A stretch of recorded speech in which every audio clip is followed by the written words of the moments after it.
are your secret admirers. Preach, you know. Y'all remember? I know some of y'all are old now, yeah. But y'all ever had that girl that you liked? And you would do stuff, you do little stuff to try to get her attention. I'm gonna tell y'all what I did one time. I was in Macy's on Cameron Road when I was about 6 years old. Lord, I wish my mom was here tonight.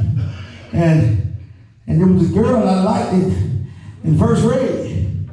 And I went in there, Pastor Real, and I saw a ring. And I ain't talking about the one they had on the shelf. I went behind the counter. My mama was in the dressing room trying on something. I was over there still in the ring because I wanted to let this girl know how much I loved her. At 6 years old. When you have a secret admirer, they can't admit that they really admire you. Because they would have it that you would not find out that really they admire you because you are better than them. There are some people, and what these Sanhedrins are dealing with, they know that Peter and John are better than what they're doing, but they can't admit it. They can't admit it because if I admit it, that means that I'm downgrading myself. Okay, so we go now to verse number 14, and we find the Bible says, and seeing the man for themselves. Stop right there. God got a way of letting your enemy know that you're on the right track, even when they don't want to acknowledge it. What you talking about, Pastor? Y'all miss it. In verse 13, they looked at him like they were crazy. But in verse 14, the same man that they performed the miracle on in chapter 3 shows up on the scene. He don't say a word, but they see him standing there. Sometimes they say what you do in the dark come to the light. Sometimes you ain't got to do wrong, but sometimes your blessing will show up just in time. Show up in time to let the devil know, listen, what you see is for real. Because the God that I serve is good. Let me tell y'all what we got to quit doing. We got to quit apologizing to folks who are insecure about their own belief. I know who I am, but you don't know who you are. Peter and John know exactly who they are. Verse 14, this man shows up, the one that they worked the miracle on, and something happens, Pastor Reed. Verse 15, something happens. They see the man standing there. And he's standing there, but they can't admit what they see. So the Sanhedrins tell Peter and John to step outside. It's in the text, y'all. I ain't lying to you. They tell them to step outside because they got to have a conversation. And the conversation that they have is, listen, that is the man that they performed the miracle on. Truth is, that's really him. That's him. And truth is, we can't deny it.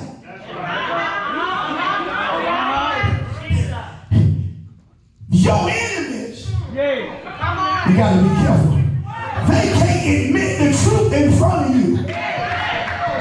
But hold a second. Peter and John are told to go outside. They are having a meeting about this man that they healed, and they acknowledge what they saw. You gotta watch people who won't give you credit in your face, but want to try to give you credit behind closed doors. What you saying, Pastor? There's some folk that's really jealous about what you're doing. They can't tell you face to face, so they got to go talk about it behind your back. But here's the other part. Luke writes this gospel. Luke is not a part of the Sanhedrin's belief. The question is how does Luke get the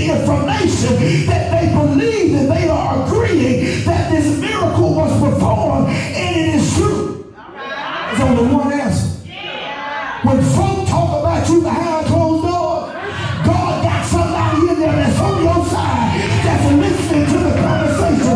So what I want to tell you tonight is don't worry about what they say about you. Don't worry about what they do.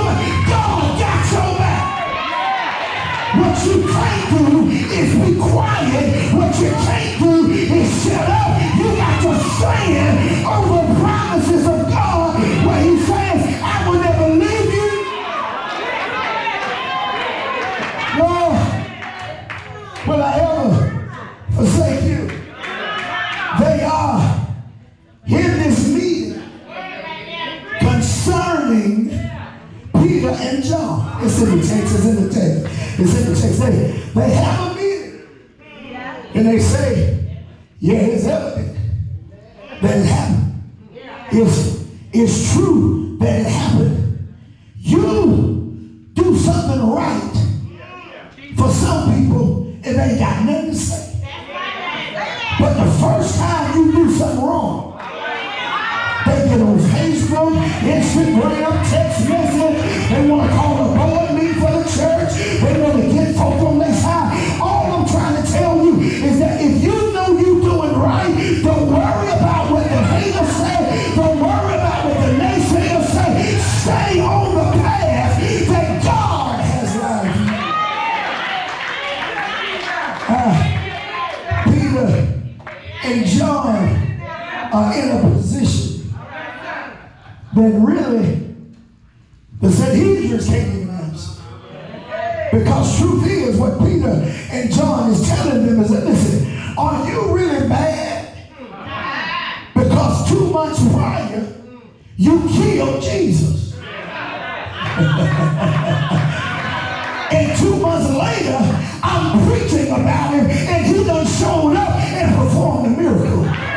Look, there's some folk that done counted you out, but there's a resurrection that's on the way. There's a resurrection that can happen. You got to believe it for yourself. God got a way of putting somebody in secret places. You may not be in the meeting, but God got somebody in the meeting. God put people in places that you can't believe. And I'm so glad tonight that I just believe in my heart that whoever is plotting on me, that God got somebody there saying, you ain't gonna do that to my brother, you ain't gonna do that to my son. It's always good to know that God got somebody fighting for you when you can't fight for yourself. Verse 17, he says, but so that it spreads no further among the people. Listen, some of y'all so afraid you don't even believe the power that the Lord gave you. But if I told you to go home tonight and put 5 pinto beans under your pillow, and that'll make all your troubles go away, y'all will go to the freaking store, buy all the pinto beans, put it on your pillow. When you should have got some ham hock, boil the beef, and put the pinto beans in the pot.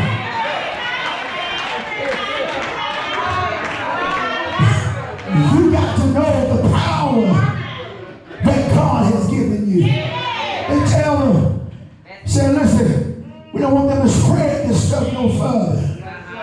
Let us severely threaten them that from now on they speak to no man in their name. We can't stop what was done. That's what they tell them. We can't stop that they've already been talking about it. But what we want to make sure of is that it don't go no further. People are insecure of you so much that they can't stop what you done did. But they want to stop where you go. I'm trying to make it plain. We're going to get out of here. Here it is. You want to shout this, so shout. Don't miss it. I wrote shout right here again tonight. Yeah, your enemies got more faith than the folk that walk beside you. Preach, boy. before I preach. I'm going to try to help you. I'm going to try to help you. Hear the text. But they tell them, listen, we got to find a way to make them shut up. The only reason they want to shut them up is because Peter and John ain't talking like they wanted to talk. The enemy got more faith that Jesus' talk is going to change stuff that the folks that's around him don't even believe. There's some stuff that God has for you in your life, and you think the person beside you, your friend, your boo, your cousin, your preacher, and people, you think they got faith to believe it, and truth is, they don't even believe it, but the enemy believes it, and they trying to stop you. The enemy got more faith at what God can do. The enemy is not attacking you for your past. The enemy is only attacking you for your future and for what's about to happen. But what you need to do is keep your mouth open. I won't let a rock cry out for me. God been too good to me. You done brought me through too much. The last thing I'm going to do is shut up.